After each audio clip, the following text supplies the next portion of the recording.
You can tie this fly on a few different hooks. You can use a mustad stinger or a Tiemco 8089, but I prefer this Gamakatsu B10S stinger in a size 2. It's the right length shank, and you can use it in saltwater as well. If you notice, I have this mounted technically upside down in this true rotary Renzetti vise. I'm going to be doing half of the fly with the hook point up, and the other half I'm going to be tying with the actually hook point down. This fly is designed to ride hook point up to avoid obstacles and snagging. I'm going to begin by creating about a 1/4 inch long thread base with this 6/0 black unithread.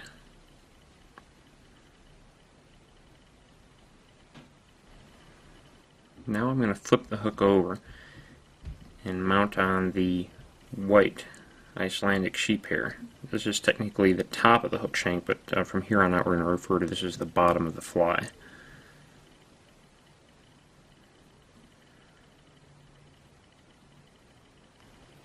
I'm going to trim this at an angle.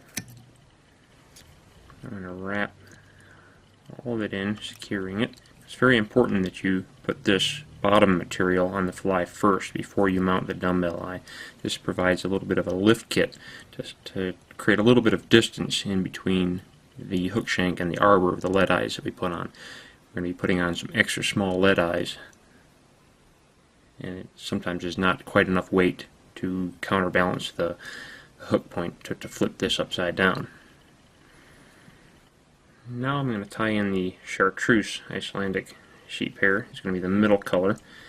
You can use other colors as well. I like a fire orange or even a turquoise blue. Looks good. Trim that at an angle. Wrap it in.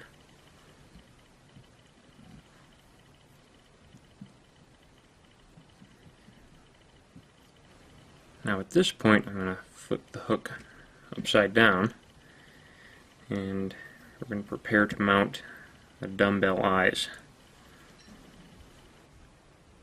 These are extra small painted lead eyes.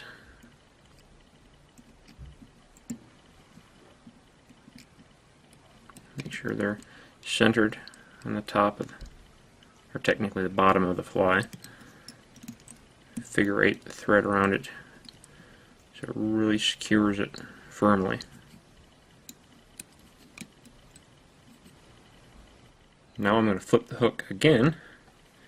Now we're going to put the top black piece of Icelandic sheep hair on the fly. Make sure you leave a lot extended here out past the hook eye.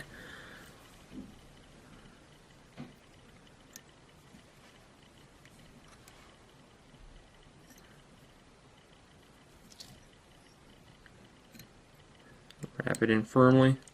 Again, making sure there's a lot of this sticking out past the hook eye, because we're going to bring that back and use that. Now stop the thread right at the rear, right at the throat of the fly. Now we're actually going to split the butt ends of this black Icelandic sheep hair and wrap this back toward the tie-in point. Create some bulk to the head of this fly.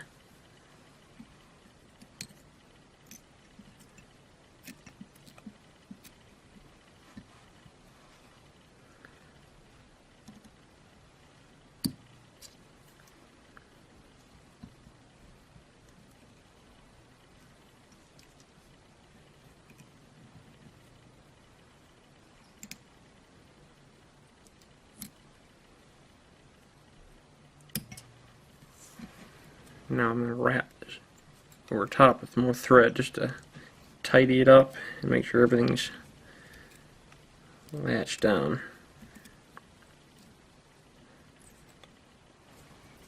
Now I'm going to put in at least 2, sometimes even 3 whip finishes. This makes sure that this fly will never come unraveled.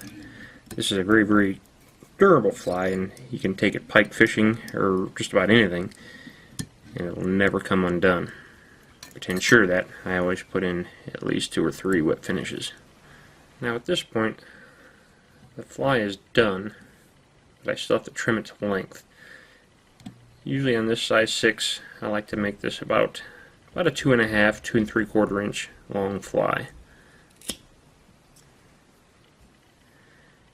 I like to taper the ends of this. It's got kind of a natural look at the rear end of it.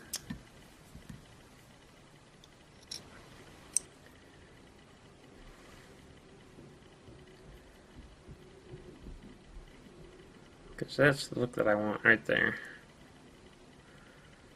I'm going to mount it back in the vise so that I can apply all the head cement.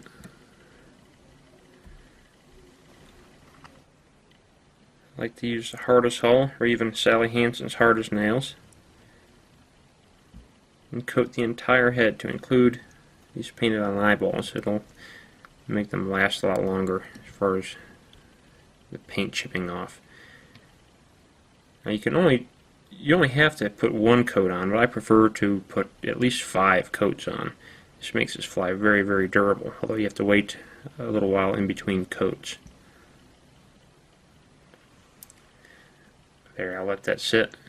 Come back in about 10 minutes. There it is, the Krystowski Minnow. Super fast to tie, ultra durable, ingredients are inexpensive, and that fly will catch just about anything.